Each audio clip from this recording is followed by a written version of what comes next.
We're now moving on to what may appear like a conspiracy. We have two Stephens. I promise you this shows the fundamental competitive nature of the ideas competition here. So let me introduce, if that's all right, first of all, invite Stephen McPeake, who's CEO of Civic Dollars, to come up and speak.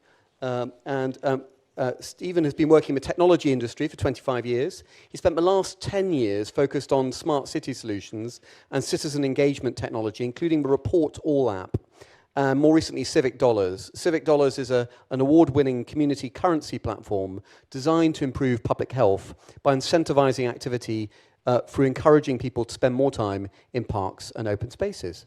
Stephen. Thanks very much. If I could have the first slide there, please.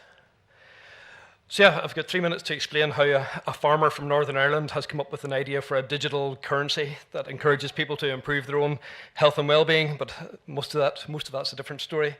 Whenever we came up with the initial idea for Civic Dollars, we thought we were going to cure obesity, stroke, diabetes, the whole shebang was going to be cured by it.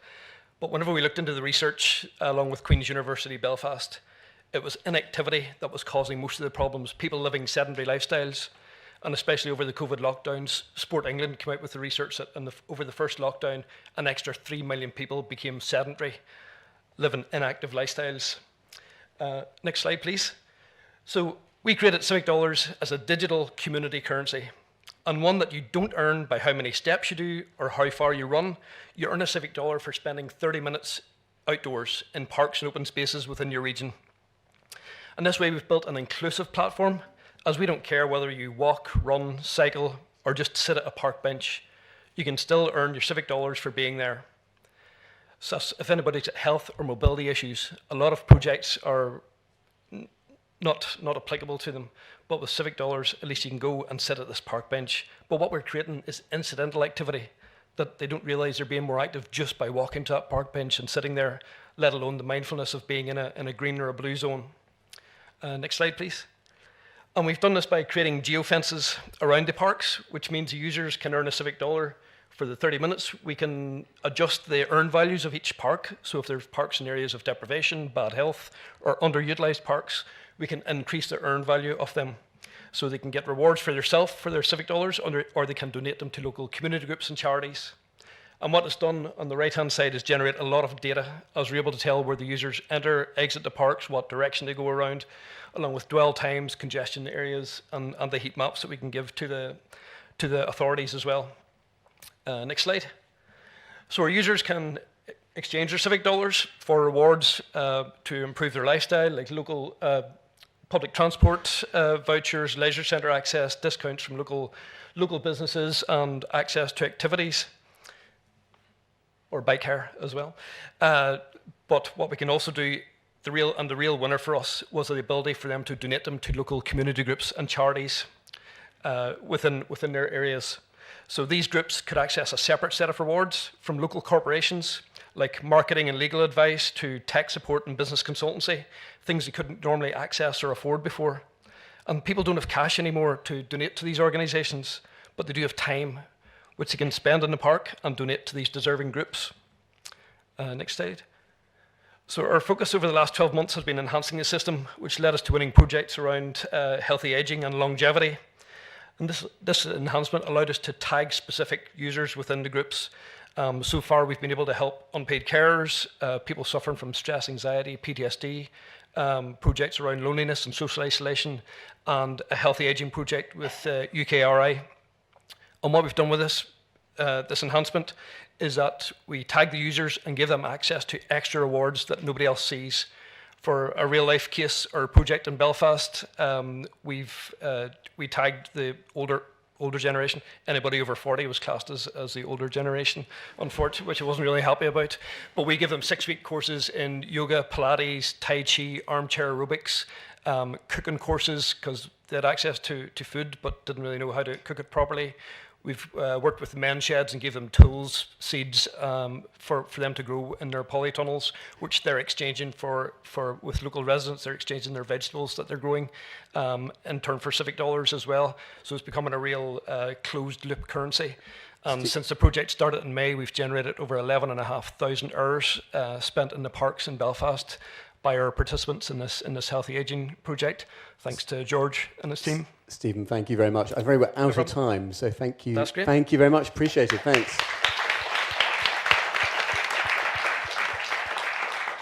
So tech, gamification, appification, incentivization. Any questions in the audience? The lady at the back there, yeah. Thank you so much, Stephen, and nice to be here because I've been a product head for an incentivized wellness app since 2018. I'm right now studying digital technologies and their adoption by older adults. My experience in doing this for like 6 long years in India was, even though I also launched a product specifically for older adults, the adoption was a big challenge, and I would love to hear more from your experience. Yeah, I think the key for us was the engagement with the community groups. We approached them first to see what rewards they wanted, and we built the onboarding from that. If it was a municipality, if it was a city, if it was and we've learned this from the other councils and cities that we've worked with, if it was coming from that high level, from the city level, people are so anti-authoritarian these days that they would have said, no way, we're not doing that. When a community group or a charity asks you to help, say, go and earn some civic dollars, we need the computers fixed, we need marketing support, it's had a far greater reach to an extent that 43% of all the civic dollars earned in Dublin were donated back to the community groups and charities within the area. And initially we thought as well that tech poverty might have been an issue, but what it seems to be that since from before lockdown, it was 65% of the older generation had smartphones, and that's went to around 93 to 95%.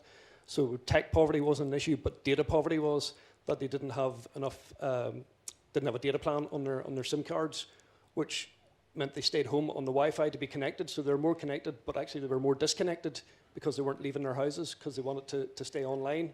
So we're looking at the city authorities about open Wi-Fi across the parks and open spaces end to deploy that, so we can have more people, let them feel safer, and look at lighting as well, so safer and more connected while they're out and about. Stephen, thanks very much. I've got time for one more question. Gentleman here at the front. Thank you, Stephen. Just a quick question. I wondered if you were doing any baseline testing to get an idea. You mentioned incremental activity, but obviously from a societal impact point of view, we want to get people sort of very low baseline doing more. Are you at the moment doing any assessments about whether people are just gaming the system, you know, whether you're already targeting very active people or whether you're genuinely trying to reach into people that are very, very inactive at the moment? Yeah, that was one of the things we looked at the start. There's no point in rewarding those who are already doing the 10,000 steps a day or the couch to 5Ks. We were trying to target the people who can't do that. And that's the reason we based it on time spent in the areas. And we built limitations that you can only earn so many per park. So you can earn 5 in one park, but you have to go to the next park to earn more. And one of the things with the UKRI tender that we put into it was the research side of it. So we're working with the university, who have created a baseline survey using the GAD-7 and the Warwick-Edinburgh scale. So we have a baseline measurement of our participants, how they feel about their own health and well-being. They get 5 civic dollars for filling that out, because nobody likes filling out surveys. And then they do that 4 times throughout the project, so we'll have longitudinal data of their health and well-being. And after the third one, it's shown about a 12.8% increase. Wonderful, thank you, Stephen. Now, I've already mentioned the conspiracy of Stevens on the stage, so we thought we'd mitigate that, because we're very evidence-based at the ILC, by also inviting Tom. So we have Stephen Harridge next, the Professor of Human and Applied Physiology and the Head of the Centre for Human and Applied Physiological Sciences at King's College London, who's joined by Tom Addison, Policy Manager at Physiological Society as well. Professor Harridge, Stephen Harridge, in 2010, he established and is currently the director of the Centre at King's. He's also co-director of Ageing Research at King's. Since 2012, he's been editor-in-chief of the Scandinavian Journal of Medicine and Science in Sports, and is a fellow of the Physiological Society. His research is multidisciplinary, using single-cell through to whole-body exercise physiology approaches with the aim of increasing our understanding of human aging with a particular interest in skeletal muscle. A distinct focus has been on a positive role that exercise plays in modulating our physiology as we age. Stephen, the floor is yours. Thank you very much. Good afternoon, everyone. And apologies, I am an academic, which means you have to see at least one graph in my presentation. That's because I don't have a clicker. I'm going to click through them very quickly with the next slide, please. This has been a theme of the day, so we're not going to have this slide up for very long, but we need to increase our understanding of the human aging process simply. We don't know enough about it. Next slide, please. What we do know is that our physiology is declining. This is a graph which simply shows age on the x-axis, why we have physiological function, let's call it muscle. Next slide, please, because it animates. That's a kind of trajectory of decline. We grow, we reach adulthood, then we decline in terms of our function. Next slide. The biggest problem with our muscle is we lose it as we get older. That's a picture of an MRI image across two thighs, an elderly individual on the right, sedentary, and a young on the left. Next slide, please. This is the threshold for function, which is crossed when you lose muscle and are unable to do tasks independently. Next slide. That threshold for independence, next slide. Many people become ill, fall, and we're in big trouble. It's not only skeletal muscle declines, it's our cardiorespiratory fitness, our immune systems, all the things that you may well be familiar with, and that comes as no surprise to you. But we still don't understand enough about the physiology of human aging. Next slide. A key aspect of this is how much of our decline is due to biological aging, and the hallmarks that we traditionally see biologically as aging processes, and how much is due to inactivity. Next slide, please. Next slide. This is putting us on a different trajectory, moving us up and to the right of that curve and away from thresholds of independence. Next slide. And next slide, please. When we study those that are physically active, we see the trajectory of change to be not the same as those that are inactive, very simply put. We know that exercise is fundamental to health throughout the lifespan, but we do not know enough about its implications for aging. Next slide, please. Next slide, please. What we need to do is to increase levels of physical activity amongst the population, but particularly among older people. It's absolutely critical. Next slide, please. This is a really important point before we look for the pills. If physical activity were a drug, we talk about it as a miracle cure. Exercise is a polypill. We need to understand more about the role of exercise in maintaining health and function. There are no pharmaceutical agents that have the effects that exercise has in improving physical and mental health. And next slide, please. What we are proposing is the common health games. Your health is your wealth. And I'm going to hand over to my colleague, Tom, who's going to explain a little bit about it. Thank you very much, Steve. I've got the pleasure of demonstrating how we might operationalise something like this. So if I could have the next slide, please. I've always wanted to say that. So what we're proposing, as Steve said, as part next yes, that's fine, is a series of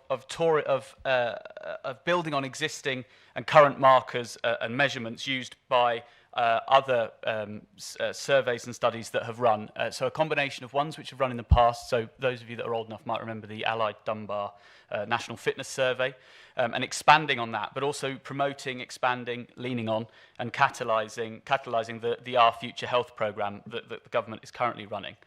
So it leans on some of the ways that Our Future Health has sought to engage historically marginalised communities, but also our proposal would go a bit further than that and think about ways, different physiological measurements that we could do quite quickly in those settings to establish, as that gentleman said, a baseline of what the population's physiological function is actually like.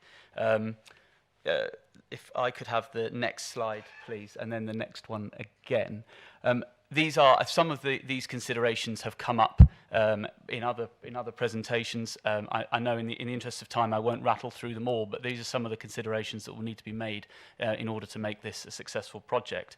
I think the main purpose of this would be Firstly, to measure the nation's physiology and be really, as I say, as inclusionary as possible in the way that we're doing that, targeting people age 65 and over, educating participants about their specific physiology, how they're aging, and demonstrate how they could moderate that physiology in a positive way.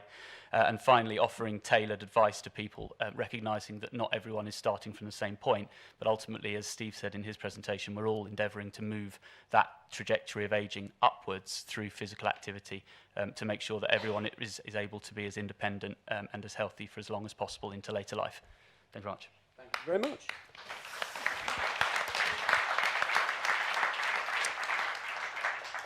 So the Common Health Games. Let me open it up to the audience. Who would like to ask a question or respond on this? The gentleman over there. Mike is making its way down to you. I've got an audience of around 460,000 for you that you can contact quite easily, and I reckon about a third of the people belong to it in the room. That's the University of the Third Age. And I'm happy to talk to you about it afterwards. The other question, though, is really around adaptations to houses and adaptations for disability. And my mother resolutely refused to use the stair lift that was installed for my dad. And she said, basically, the stairs are good for me and I'm going to use them as long as I can. And I just wonder sometimes whether engaging in over-enthusiastic adaptation of houses to minimize movement is not necessarily always a good thing. And I'd be thoughtful about that. I wonder what your views would be.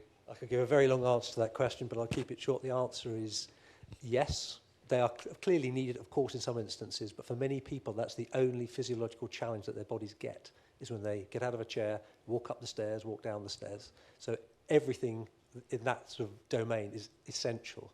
So your mother was absolutely correct in taking the stairs as often as she could. If we could get that message out throughout the public at every age, take the stairs rather than the lift, we would improve the health of the nation by just doing that very simple thing. Thank you. And we've got a question from a lady up there. Great. Is 65 too late, particularly in certain geographical areas of the country? Yes, you are absolutely correct. I think the focus that we had on this was to target older people specifically, but you're right, the trajectory of change starts much earlier than that. With sufficient funding, of course, we could roll it out to a much younger age group. So we'd be very happy to do that. The aging process starts, if you look at athletic performances, world records decline from the age of 35.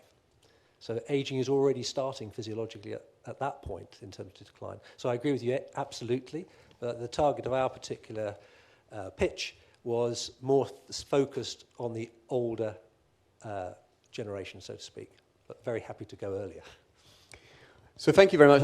In the interest of time, I want to close more or less on time as we planned. But I hope you'll join me in thanking our. You get 5 presenters for the price of 4. The ILC always gives you more than advertised. But can I ask everybody to join hands together to thank our excellent ideas generators for their brief pitches.